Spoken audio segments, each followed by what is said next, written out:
Bueno, queridos hermanos, seguimos entonces con la respuesta que empieza a dar Pablo, el diagnóstico primero de la gravedad de este mal de los partidos, el diagnóstico que da y la respuesta pastoral que les da. En el versículo 17, sabiduría del mundo y sabiduría cristiana. Porque no me envió Cristo a bautizar, sino a predicar el Evangelio. ¿Cuál es la misión? ¿Cuál es el envío que tiene Pablo? Es el de predicar, es decir, el de suscitar la fe. Después bautizar puede otro. Pero él tiene que suscitar la fe por su predicación. ¿Y esto cómo lo ha hecho? No con palabras sabias. Sabias quiere decir palabras estudiadas, como hacen los elocuentes que quieren convencer. En la época, la elocuencia era una de las grandes, los jóvenes estudiaban elocuencia, aprendían a hablar, porque en la vida pública el que se abría camino era el que sabía hablar y sabía convencer. Y los maestros de elocuencia te enseñaban a hablar para convencerte de que la cosa era blanca y después te enseñaban a convencer de que la cosa era negra. Porque el político necesita una elocuencia que le permita convencer a la gente según lo que corresponda en el momento. Y tiene argumentos para una cosa y para otra. Entonces, los hombres de la época eran elocuentes y la elocuencia era la ciencia. Estaban los maestros de la elocuencia, la doctrina sobre la elocuencia. Y entonces Pablo dice que no he venido a convencerlos con palabras elocuentes, sabias en ese sentido. Tanto es así que los sofistas de la época se preciaban de eso, de que enseñaban el arte de hablar, pero desentendiéndose de la función de verdad que tiene el lenguaje. Es decir, usando el lenguaje al servicio de la convicción, que en el fondo tiene algo de violencia, porque te convence, es decir, te vence.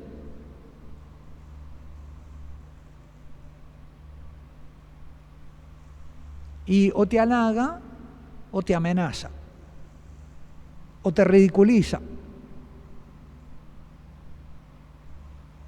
Entonces Pablo no viene con estas palabras de elocuencia, no viene a manejar los mecanismos escondidos de la psicología para determinar a la gente a que acepte algo, no viene con técnicas humanas, no viene con relaciones humanas, ni con discurso, ni con el arte de convencer y de ganar amigos. No. ¿Y por qué no? Para no desvirtuar la cruz de Cristo. En esto que Pablo les dice a los corintios se encierra una experiencia apostólica que todavía parece que estaba sangrando en el corazón del apóstol cuando llegó a Corinto. Y es su fracaso apostólico en el Areópago, en Atenas. Él allí había intentado el camino de la elocuencia, había intentado convencer a los sabios atenienses que se reunían en el tribunal del Areópago, lo mejor de la sabiduría ateniense, había intentado convencerlos de que aceptaran la resurrección de Cristo, ni siquiera se atrevió a plantearles la cruz, no quiso empezar por la cruz. Dijo, habrá pensado, si empiezo por la cruz estoy perdido, vamos a empezar por la resurrección. Y les hizo todo un proceso de engatusamiento, empezando a hablarle, ustedes que son tan piadosos, he visto cuántas estatuas de dioses tienen, y entre ellas me he encontrado un dios desconocido, un altar a un dios desconocido. Bueno, ese les vengo a anunciar. Y les empezó a hablar de Jesucristo. Cuando escucharon la palabra resurrección de entre los muertos, dice que te escucharemos otra vez. Y se fueron posiblemente cuchicheando, este judío loco. Fue un fracaso apostólico. Con todo, 2 o 3 personas creyeron. Dámaris y un Dionisio. Por eso, acá en Corinto, Pablo cambió totalmente su estrategia. Es cierto que aquí también, Corinto no era una ciudad de sabios, como Atenas. No era una ciudad universitaria, le podemos decir, sino que era una ciudad portuaria y, como, no sé si actualmente hay una capital del sexo en el mundo, pero le podíamos llamar que en ese tiempo era la capital del sexo, el centro del turismo sexual de todo del mundo antiguo, donde estaba en la Acrópolis, en la montaña que estaba junto a la ciudad, de unos 700 metros de altura, en el peñón inmenso, entre varios templos, el famosísimo templo de Venus Porné, de la Venus Afrodita, de la diosa del amor erótico, rodeado de los jardincitos de las prostitutas sagradas, y a donde acudían peregrinos de todo el mundo y donde traían como ofrendas votivas para el templo esclavas traídas de todo el mundo para que sirvieran a la diosa. Y el templo vivía del comercio de esa especie de lupanar santo que rodeaba el templo.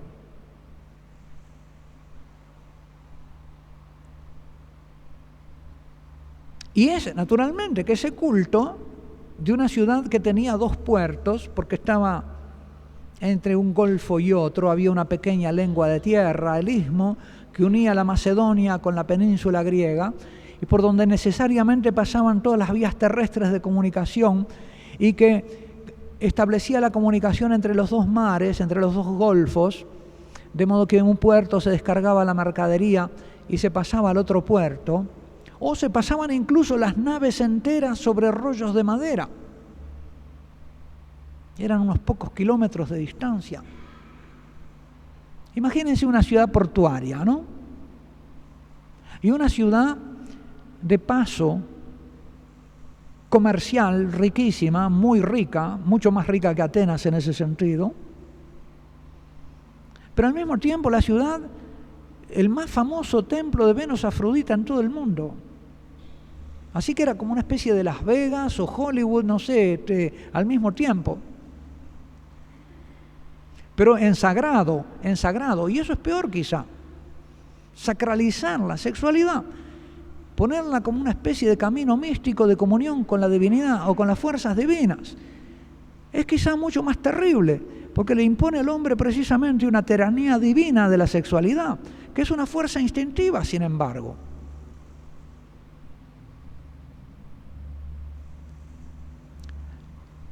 Por supuesto que había otros templos de Venus Porné dispersos, pero ese era el más importante. Y eso le daba una impronta a la ciudad, una impronta que se va a manifestar en las cosas que tiene que combatir Pablo en la ciudad. Pablo, en la carta a los Corintios, uno de los temas más importantes que él tiene es fundar la cultura cristiana del cuerpo. Lo vamos a ir viendo a lo largo de la carta, hasta que termina con ese cuerpo que será revestido de incorrupción y de inmortalidad. Pero a lo largo de la carta, glorificada a Dios en vuestros cuerpos. El cuerpo no es para la porneia. La teología del cuerpo cristiana tiene su primer gran documento en esta carta a los Corintios, en los documentos apostólicos. Por supuesto que ya en el Evangelio hay, pero en los documentos apostólicos. Entonces no vino Pablo a Corinto con elocuencia, como en Atenas, para no desvirtuar la cruz de Cristo. Acá hay quizá como una especie de autorreproche o de reconocimiento del apóstol de que él en Atenas en realidad se avergonzó de la cruz de Cristo, con buena intención, pero no quiso presentarla porque dijo, la van a rechazar.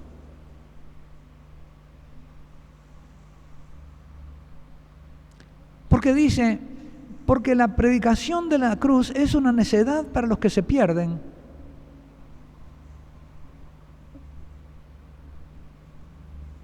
Es una necedad para los que se pierden. Es decir, que en Corinto yo consideré que era una necedad, pero no consideré que era gente que se perdía.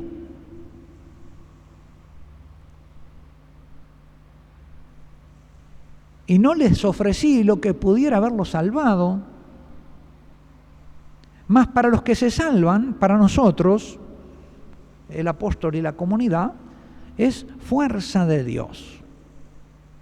Porque dice la Escritura: destruiré la sabiduría de los sabios e inutilizaré la inteligencia de los inteligentes. Diríamos que aquí Pablo no solo funda la cultura cristiana, funda la contracultura cristiana.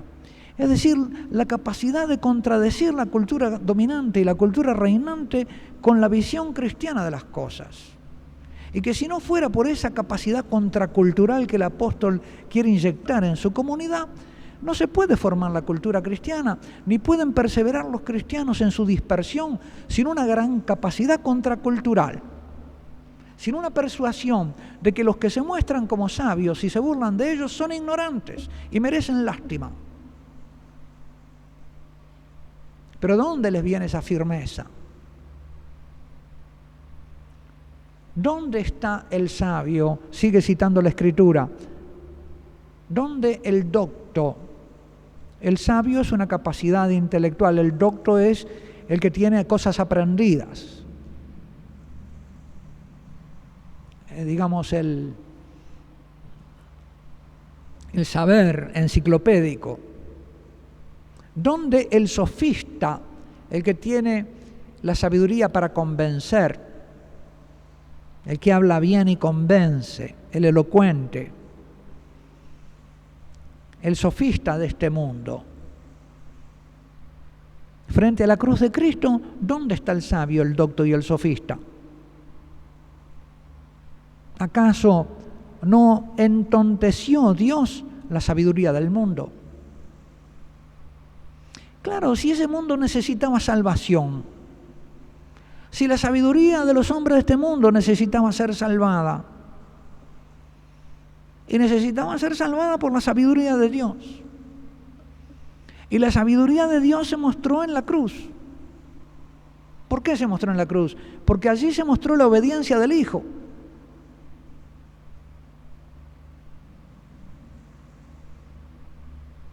Y de esta manera declaró tonta a la sabiduría del mundo, que no sabía ser hija, no conocía al Padre y no sabía hablar con Él. Es decir, no era ni elocuente ni sabia. Por eso Pablo empezó preparando el terreno, ¿recuerdan ustedes? Agradeciendo a Dios los dones de sabiduría y de conocimiento que le había dado a los cristianos. Alabo al Señor porque los ha llenado de todo don de sabiduría y conocimiento. Ustedes son los que las tienen. No se acomplejen ante el mundo que pretende ser sabio y tener palabras y conocimiento. Lo tienen ustedes. Ese mundo no es ni sabio ni sabe. Y tampoco sabe hablar. Por más que sean sofistas y pretendan dominar la ciencia de la comunicación. No tienen nada para decir. Como decía uno, no dice nada, pero qué bien lo dice.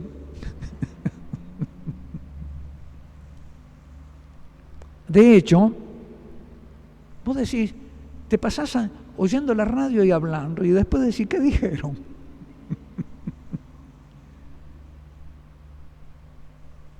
Y la tele, ¿no? ¿Qué te quedó? De hecho, como el mundo, mediante su propia sabiduría, no conoció a Dios en su divina sabiduría. Y acá Pablo está englobando en el mundo tanto a los paganos como a los judíos. Porque los judíos vienen rechazándolo desde hace rato a Cristo y a Él después. Y el mundo lo acaba de rechazar en Atenas. Quiso Dios salvar a los que creen mediante la necedad de la predicación. Acá está de nuevo esa persuasión de Pablo de que en la pequeñez brilla la grandeza de Dios y que él no predicó el Evangelio con palabras de elocuencia o confiando en la fuerza persuasiva de los argumentos humanos, sino en la fuerza de Dios. Así, mientras los judíos piden señales y los griegos buscan sabiduría, nosotros predicamos a un Cristo crucificado que es escándalo para los judíos y necedad para los gentiles. Notemos bien las dos cosas, cómo Pablo tiene estudiado lo que pasa y por qué no acceden a la sabiduría de Dios tanto uno como otros. Los judíos que piden signos. Los judíos piden, los paganos buscan. Los judíos por lo menos tienen la noción de que un Dios a quien pedir. Los paganos buscan por sí mismos, no reclaman, buscan sabiduría. Ellos mismos están en la industria de su salvación, son gnósticos. Nueva era, buscan la salvación en el conocimiento y no esperan nada de Dios. Los judíos esperan, pero piden señales, las que a ellos les parecen y donde Dios las debe dar. Y en el fondo, juzgando las señales que Dios da.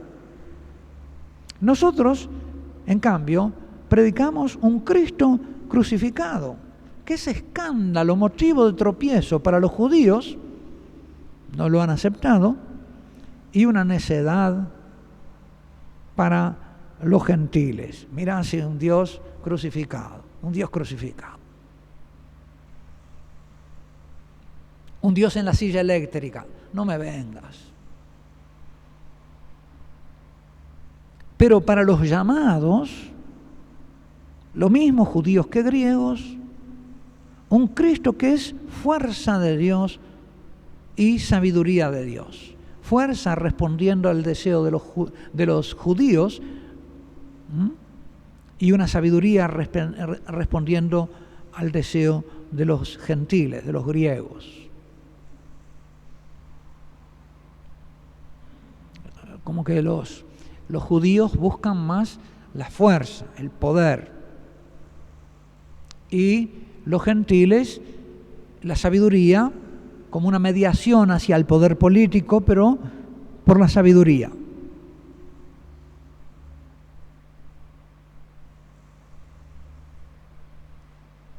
Porque la necedad divina es más sabia que la sabiduría de los hombres. Y la debilidad divina más fuerte que la fuerza de los hombres. Esto es un pasaje contracultural. Ven ustedes cómo redefine todo y lo muestra que es al revés de lo que se dice. Mirad, hermanos, y ahora los remite a una prueba de experiencia. Mirad, hermanos, ¿quiénes habéis sido llamados? ¿Quién es la iglesia? ¿Quiénes son los miembros de la iglesia? No hay muchos, y acá hay como ciertas categorías de prestigio mundano que merecerían respeto y gloria. No hay muchos sabios, no hay muchos que tengan la gloria del saber. Académicos, según la carne. Ni muchos poderosos, influyentes, políticamente, gente del gobierno, vamos a decir, de la nomenclatura de la época, ni muchos de la nobleza, más bien la alcurnia de la sangre social, no tanto la influencia política ni la formación intelectual, sino lo social, el prestigio social. Son como motivos de gloria. ¿Uno de qué se puede apreciar? De los títulos que tiene, Harvard y no sé qué, de los títulos académicos, o de las influencias, un tipo influyente que se mueve en las esferas del gobierno, o que pertenece a la sociedad tradicional. Bueno, no hay mucho de eso en la comunidad. Hay, pero son pocos, no son la mayoría. Los que el mundo aprecia no están acá.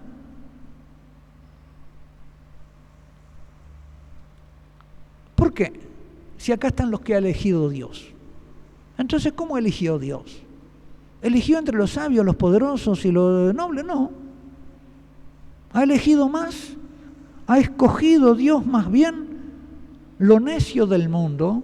Lo que el mundo considera, este no sabe, necio es que no sabe, ignorante, neshire es no saber. lo ignorante del mundo, según el mundo, lo que el mundo considera ignorante, para confundir a los sabios, y ha escogido Dios lo débil del mundo para confundir a lo fuerte. Prefirió lo otro. Lo plebeyo y despreciable del mundo lo ha escogido Dios, lo que no es, para reducir a nada lo que es. Te damos gracias, Señor, por tu apóstol Pablo, porque tú lo convertiste para nosotros, lo llenaste de dones y de gracias, de inteligencia de los misterios, lo hiciste fundador de iglesias y nos has dejado tu palabra para iluminarnos a lo largo de los siglos. Amén.